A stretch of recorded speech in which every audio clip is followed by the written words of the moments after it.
Narito na ang mga pinakamalalaking balita sa One North Central Luzon ngayong Huwebes. 3 barangay tanod sugatan sa pamamaril sa lalawigan ng Isabela. Pagdagsa ng mga turista sa Baguio, inaasahan sa Semana Santa. Accommodation scams ibinabala ng pulisya. Pangasinense fans nag-enjoy sa all-out performance ng mga kapuso artist.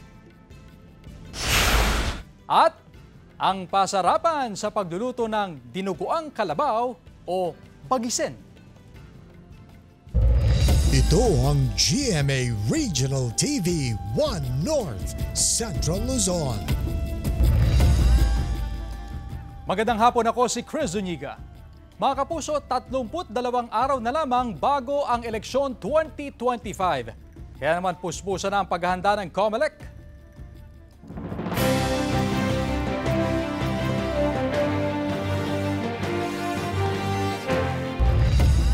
Nagsasanay na ang mga board canvassers sa Pangasinan at dumating na rin ang mga kopya ng Voters Information Sheet na ipapamahagi sa mga botante. Kaugnay niya nakatutok live si CJ Turida. CJ? Chris, ayon sa COMELEC, magiging bago na raw ang sistema sa susunod na eleksyon. Kaya kailangan daw na ma-update sa impormasyon ang mga magsisilbing Board of Canvassers. Sumasailalim sa pagsasanay ang mga bumubuo ng Municipal, City at Provincial Board of Canvassers sa Pangasinan para sa nalalapit na 2025 midterm elections. Itinuturo sa mga miyembro ang iba't ibang panuntunan na dapat sundin bilang paghahanda sa eleksyon. Ang Board of Canvassers ang nagko-consolidate sa mga resulta na ipino-forward ng ACM galing sa clustered precincts. Sila yung pipirma sa result na matatali natin at sila yung magpro-proclaim sa mga mananalo. Pinaghahandaan na raw ng bawat miyembro ng Board of Canvasser ang nalalapit na eleksyon. We are preparing ourselves physically, mentally, and everything. Kailangan preparado ka. Mag-aalas 10 kagabi nang dumating sa Pangasinan COMELEC Provincial Office ang mga Voters Information Sheet para sa 2025 midterm elections. Magsisilbing gabay ng mga botante ang VIS kung saan nakapaloob ang kanilang pangalan, lugar at numero ng presinto. Nakasaad din sa VIS ang mga alituntunin sa pagboto at iba pang election reminders. Sisegregate natin din, tatawagin na yung mga election officers para kunin and then go na for the distribution. Sa Pangasinan, mahigit 2 milyon na botante ang magtatanggap ng VIS. Nilinaw rin ng COMELEC na hindi LGU o mga opisyal na mga barangay ang magdidistribute sa mga ito. Chris, para sa kalaman ng ating mga kapuso na nagtatanong kung sino-sino ang bumubuo ng Board of Canvassers na may mahalagang papel sa eleksyon. Unang-una, nariyan po ang election officer bilang chairperson, ang provincial at city prosecutor, kabilang na rin ang municipal treasurer bilang vice chairperson, at ang kinatawan ng DepEd bilang member secretaries, at panghuli ang consolidated canvassing system operator bilang pang-apat na miyembro. Balik sa iyo, Chris. Maraming salamat, CJ Turida.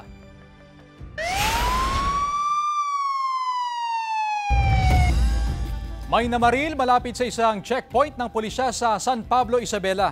Inaalam pa kung sino ang namaril sa mga barangay tanod na nakaantabay rin sa checkpoint. Sa kuha ng CCTV, kita ang pulasan ng mga tao malapit sa PNP checkpoint sa barangay Dalena. Sunod-sunod na putok ng baril ang narinig noon. Sugatan sa pamaril ang 3 barangay tanod na nakaantabay sa kubo malapit sa checkpoint. Bukod sa pagkakakilala ng sospek, inaalam pa ang posibleng motibo niya sa krimen.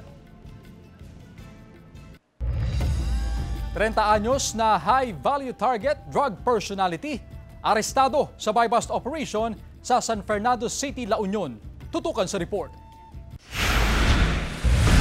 Arestado sa buy-bust operation ng PIDEA at PNP ang isang high-value target drug personality sa loob ng isang apartel sa San Fernando City, La Union, pasado alas 3 ng hapon kahapon. Kinilala ang 30 anyos na suspect sa alias Jules, residente ng San Esteban, Ilocos Sur. Nakuha sa operasyon ang hinihinalang shabu na nagkakahalaga ng mahigit 10,000 piso at iba't ibang drug paraphernalia. Nabawi rin sa suspect ang buy-bust money na ginamit sa operasyon. Nakapit ngayon sa PIDEA Regional Office 1 Jail Facility ang suspect na wala pang pahayag. Sinampahan na siya ng kaukulang kaso. Isa pang high-value target drug personality ang nasakote sa search warrant operation ng PIDEA at PNP sa parehong lungsod pasado alas 7 ng umaga noong Lunes. Nakilala ang suspect sa alias Ewoks, 39 anyos, residente ng Barangay Poro ayon sa PIDEA. Dati nang nakulong ang suspect noong April 2021 dahil sa kahalintulad na kaso pero nakalaya sa pamamagitan ng pre-bargaining agreement. Bukod sa nakumpiskang hinihinalang shabu na nagkakahalaga ng mahigit 20,000 pesos, nagkuhanan pa ng caliber 38 na baril at mga bala ang suspect. Nahaharap sa patong-patong na kaso ang suspect na wala pang pahayag. Kasama si Jing Dakanay, CJ Torida, One North, Central Luzon.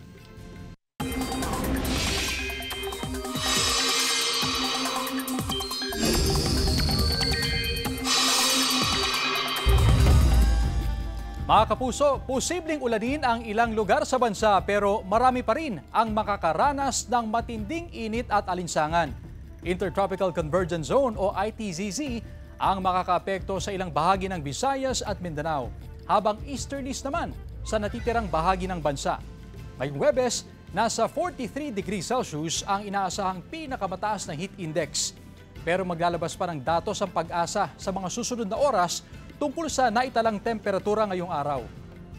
Base naman sa datos ng Metro Weather, may tsansa ng kalat-kalat na ulan sa Cagayan Valley, Cordillera at Zambales. May tsansa rin ng ulan sa ilang pang bahagi ng bansa.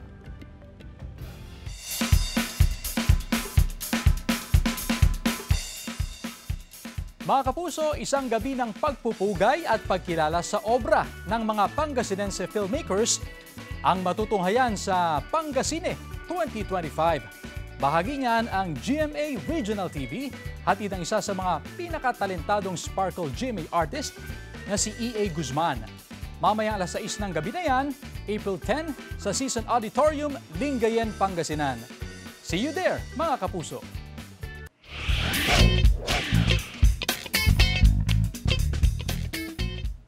Pasarapan sa pagluluto ng dinuguang kalabaw o bagisen. Tampok sa kapistahan ng isang barangay sa Mangaldan, Pangasinan. Halina't matakam sa report. Mahigit 30 mga residente ng Barangay Bantayan, Mangaldan, Pangasinan ang nagpagalingan sa pagluluto ng pinakamasarap na bagisen. Bahagi ito ng taunang selebrasyon ng Bagisen Festival ng barangay. Ang bagisen ay isang putahe ng sinabawang lamang loob at karne ng kalabaw na hinahalin tulad sa pamosong kalaskas ng ibig sabihin ay bituka. Hindi ito matatagpuan sa ibang lugar, ibang bayan, ibang probinsya, kundi dito lang sa aming Barangay Bantayan. Dahil ito ay inumpisahan ng aming mga ninuno late 1960s. Sa kahabaan ng kalsada sa barangay, naglatag at nagluto ang mga kalahok. Hinusgahan kung alin ang pinakamasarap at siya ang nag-uwi ng premyong 20,000 pesos. At ang mapalad na nagluto ng pinakamasarap na bagisan ngayong taon, si Mang Nicanor Edic. Ayon sa kanya, hindi siya kailanman naging professional chef.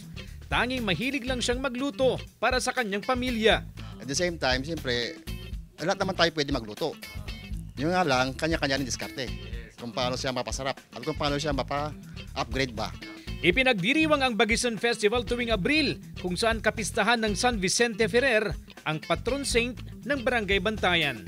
Kasama si Ron Taniedo, CJ Torida, One North, Central Luzon.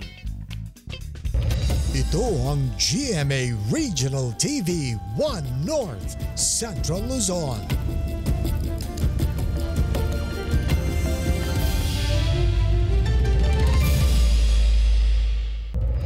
Ito ang GMA Regional TV One North, Central Luzon. Mga bus na biyaheng La Union papayagan ng makadaan sa Herrero Perez sa Dagupan City simula sa darating na weekend, April 12. Balitang hatid ni Jasmine Gabriel Galban. Natapos ng construction at curing period ng Herrero Perez na nagsisilbing daan o ruta ng mga bus. Kaya simula sa darating na Sabado, April 12, balik ruta ng mga bus na biyaheng La Union Dagupan City. Papunta sa lungsod, hindi nadadaan sa Tabang Karanglaan Road ang mga bus galing sa La Union. Dediretso na sila sa AB Fernandez East at kakanan sa Herrero Perez. years, ibabalik na sila doon kasi kawawa naman na yung mga estudyante na napapatalawang sa akin sila. Nanggagaling La Union yun. Good news ito para sa mga pasahero. Bukod sa mas mapapabilis ang kanilang biyahe, menos gastos din ito dahil hindi na kailangan pang sumakay ng jeep para lang makarating sa kanilang pupuntahan. Kasi kapag paputol-putol po, of course as a students, hinahabol mo din po yung time mo para pumasok. Na kapag dire-diretso, at least smooth flowing na parang ang stop mo na lang po is sa school. Hindi na rin kinakailangan pang dumaan sa mas mahabang ruta ang mga bus driver. Mas okay, ma'am. Kawawa man naman yung mga estudyante na hindi makarating dito. Kasama si Daryl Peralta, Jasmine Gabriel Galban, One North Central Luzon. Mahigit 1,000 bus naman ang binigyan ng special permit ng LTFRB dahil sa inaasahang dagsa ng mga bibiyahe sa Semana Santa. Ayon sa Land Transportation Franchising and Regulatory Board, layo ng special permit na dagdagan ng supply ng provincial bus sa peak travel period. Epektibo ang special permit mula April 11 hanggang 27. Kapag may special permit, pinapayagan ang mga public utility vehicle na bumiyahe labas ng kanilang regular na ruta.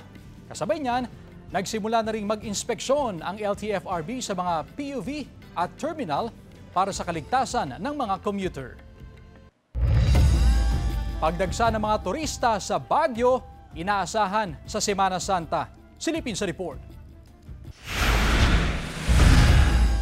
Habang painit ang panahon, ang summer capital of the Philippines ang paboritong dayuhin ng marami. Kung sa ibang lugar kasi sa bansa, halos araw-araw ang danger level na heat index. Pero sa City of Pines, ayon sa Pag-asa, pumapalo lang ang temperatura mula 16 hanggang 26 degrees Celsius. Magpapatuloy yan hanggang sa susunod na linggo na Semana Santa. Ugali magdala lagi ng pananggalang ng ulan dahil sa hapon kasi may mga expected tayo na pag-ulan. So payong saka magdala na rin ng jacket. Ayon sa Tourism Office, umabot sa 150,000 ang bilang ng turista noong Semana Santa 2024. Inaasahang darami pa yan sa susunod na linggo, lalo't maraming pwedeng puntahan, gawin at tikman sa lungsod. After we have been designated as a UNESCO Creative City, parang there's been a renaissance of culture and arts scene here in Baguio City, not only in terms of art galleries or museums, but even in gastronomy. Paalala naman ng mga otoridad, ugaliing i-check sa Baguio Tourism ang inyong mga tutuluyan dahil dumarami ang mga nabibiktima ng accommodation scam. They will pause yung mga properties, pinapa-down payment agad na kesyo it's a limited slot lang. Pag pinupuntahan po nila yung lugar, wala pala yung ganong lugar. So it's fake. Asahan din daw ang mabigat na traffic. Normally po, ang mga nagpa-apply po na sasakyan natin sa Baguio is 30 to 35,000. Nagka-times 3 po siya pagka peak season po natin, kagaya ng Holy Week po. Maaari namang gumamit ng mga tinaguriang bakasyon lanes o mga kalsadang iiwas na sa downtown papunta sa ibang tourist destinations. Pwede ring mag-download ng BCPO View Baguio app sa pamamagitan ng QR code. May updated traffic situations, crowd estimates sa tourist locations at dami ng available parking slots. Nasa 600 pulis at volunteers ang naka-duty para panatilihin ang kapayapaan sa lungsod at umalalay sa mga bisita. Bukas na rin ang Cannon Road pero para lang sa light vehicles. May ilang bahagi na ginagawa pa rin kaya magbaon ng pasensya. Pwede ring dumaan sa Marcos Highway paakyat ng Baguio. Glam Calicdan, D-Zone, One North Central Luzon. Samantala mga kapuso, para maprotektahan ang inyong puso, dapat din daw bantayan ang inyong waistline. Ayon sa ilang eksperto sa Philippine Heart Association. Ayon sa Executive Director ng Philippine Heart Association na si Dr. Avenilo Aventura Jr., 33 hanggang 34 inches lang dapat ang waistline ng mga babae. 37 inches naman para sa mga lalaki. Kapag daw obese, mas nahihirapang mag-function ng puso na posibleng magresulta sa heart failure at iba pang sakit. Bukod sa waistline, sabi rin ni Dr. Aventura na dapat ding bantayan ang inyong blood sugar, presyon at body mass index. Para naman sa ilang senior citizen, exercise is the key para sa malusog na puso at katawan. Tututukan ng mga kawani ng Municipal Disaster Risk Reduction and Management Office ng Mangaldan, Pangasinan ang seguridad at kaligtasan ng mga mamamasyal sa Angalacan River na inaasahang dadagsain ng mga bisita sa nalalapit na Semana Santa. Mahigpit na ipatutupad ang no swimming policy sa malalim na bahagi ng ilog. Hihigpitan din ang pagbabantay sa sinuman na magdadala ng alak sa lugar. Hinihikayat din ang publiko na maging responsable sa mga basura o kalat ng mga bibisita. Bagamat full force ang MDRRMO sa darating na Semana Santa, may Angalacan River Task Force din na itinilaga ng bawat barangay na nasasakupan ng naturang ilog. Kasi hindi po may iwasan sa dami po ng tao, yung isang tao natin sa isang barangay parang kulang kung talagang dadagsan ng tao. So hihingin po natin yung tulong ng barangay.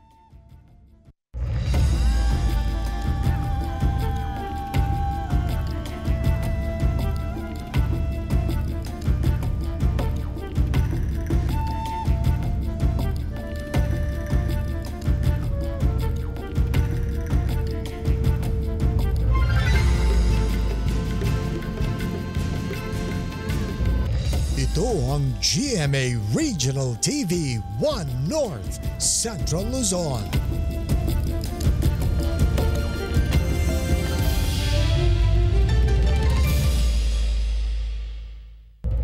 Ito ang GMA Regional TV 1 North Central Luzon.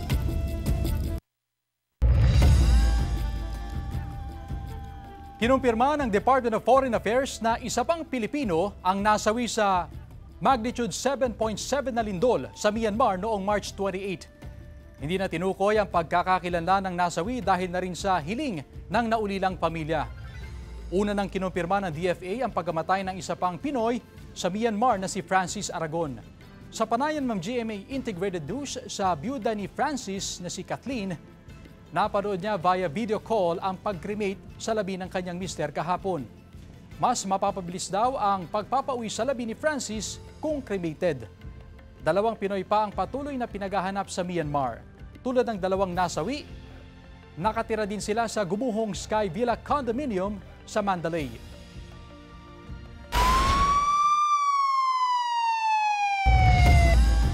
Timbog sa drug buy-bust operation ang 39 anyos na lalaki sa Vigan City, Ilocos Sur, hapon noong Lunes. Nakuha mula kay alias Jeff ang 5 plastic sachet ng hinihinalang shabu na nasa humigit kumulang 11 grams at nagkakahalaga ng 74,800 pesos. Kumpiskado rin ang 2 cellphones, identification card, motorsiklo at buy-bust money. Base sa investigasyon ng pulisya, ang inarestong suspect ay dati nang nakulong ng 7 taon mula noong 2013 dahil sa kaparehong kaso. Maharap si alias Jeff sa paglabag sa RA 9165 o Comprehensive Drugs o Dangerous Drugs Act of 2002 at wala pa siyang pahayag.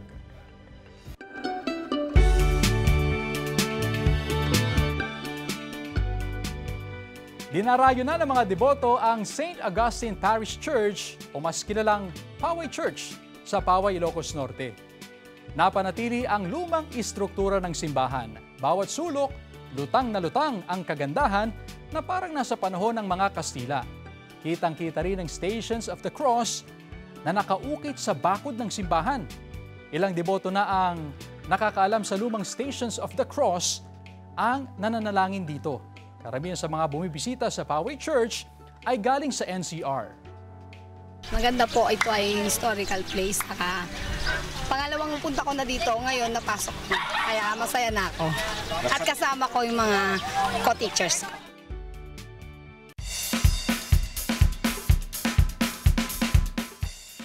At mga Pangasinense fans, nag-enjoy sa all-out performance ng mga kapuso artist. Tunghayan sa report.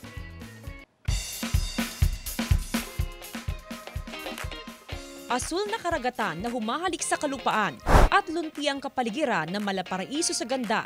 Ito ang karaniwang view na makikita sa lalawigan ng Pangasinan. Mahigit 3 oras na biyahe mula sa Maynila, papuntang norte para marating ang probinsya. Dito ang destinasyon ng kapuso artists na sina Julian San Jose, Derek Monasterio, Isabel Ortega, Gil Cuerva, Jay Ortega, John Rex, Chloe Redondo, Pepita Curtis at Rocco Nasino. At nandito tayo ngayon sa Pangasinan na kilala bilang isa sa mga top salt-producing provinces sa bansa. At alam niyo ba na ang pangalan ng probinsya ay nagmula sa salitang panag-asinan na ang ibig sabihin ay pagawaan ng asin. Mabubusog ang mga mata mo sa ganda ng tanawin at siguradong busog din ang tiyan sa mga nakakatakam na pagkain na only in Pangasinan. Mga kapuso, hindi lang asin ang pangunahing produkto ng Pangasinan. Kilala rin ito sa masasarap na delicacies. Dito lang matatagpuan. At dahil ang Pangasinan ay isang coastal province, sagana rin ito sa magagandang dalampasigan na suwak pasyalan para magtampisaw. At ngayong tag-init, perfect din na summer getaway destination ang Pangasinan. Dahil sa dami ng beaches dito na pwedeng pasyalan.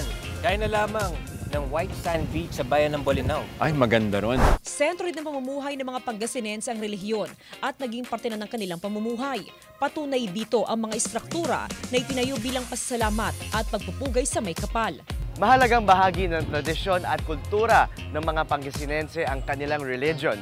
Kung kaya't iba't ibang religious sites ang matatagpuan dito tulad ng St. Vincent Ferrer statue sa Bayambang at Minor Basilica of Our Lady of the Rosary of Manawag na binibisita ng mga deboto.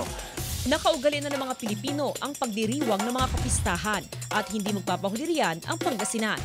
Mga kapuso, tuwing buwan ng Abril hanggang unang araw ng Mayo, ipinagdiriwang ang Pistay Dayat o Sea Festival na kapistahan ng lalawigan bilang pasasalamat sa yamang dagat at pagpapakita ng mayamang kultura ng probinsya. Dahil summer na mga kapuso, tara na po dito sa Pangasinan at dalawin natin ang magagandang beaches dito sa Pangasinan. At eto na nga po, let's celebrate Pistay Dayat 2025. Kaya naman tara na, mag-swimming na tayo. Swimming pool pala ito. Dito tayo mag-swim sa beach! Hindi rin sinayang ng mga kapuso artist ang chance para mas pasayahin ang kanilang Pangasinense fans sa ginanap na GMA Regional TV Kapuso Fiesta. Back-to-back musical numbers ang hatid ni John Rex at Chloe Redondo para sa crowd.